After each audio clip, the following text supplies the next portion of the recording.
Hello दोस्तों, कैसे हो आप लोग। Welcome to our channel names pad. आज की इस वीडियो में बात करने वाले हैं आयशा नाम के बारे में। जानते हैं कि आयशा नाम का मतलब क्या होता है और इस नाम में लड़कियां किस तरह की होंगी। तो अगर अभी तक आपने हमारे चैनल को सब्सक्राइब नहीं किया तो ज़रूर सब्सक्राइब कर दें और साथ वाले घंटी वाले बटन पर ज़रूर क्लिक कर दें। आइए वीडियो की तरफ बढ़ते हैं। इस नाम का मैनी कुछ यूँ होता है जो हिफाजत करे के होते हैं। तख्लीक ज़बान हिंदी होता है, जिन्स लड़का होता है। इस नाम का खुशकिस्मत नंबर 1 माना जाता है। इस नाम का मज़ाहिब हिंदू होता है। इस नाम की लकी तारीखें 2, 7 और 9 होती हैं।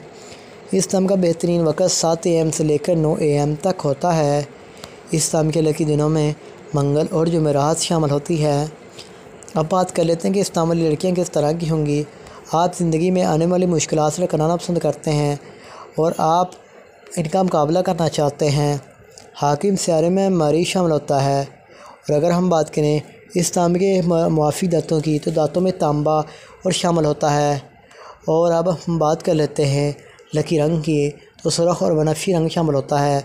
इस नाम के मुआफ़ी पत्थरों में रूबी और हीरा पत्थर शामिल होता है। उम्मीद करते हैं कि आज की इस वीडियो को आप लाइक ज़रूर करेंगे।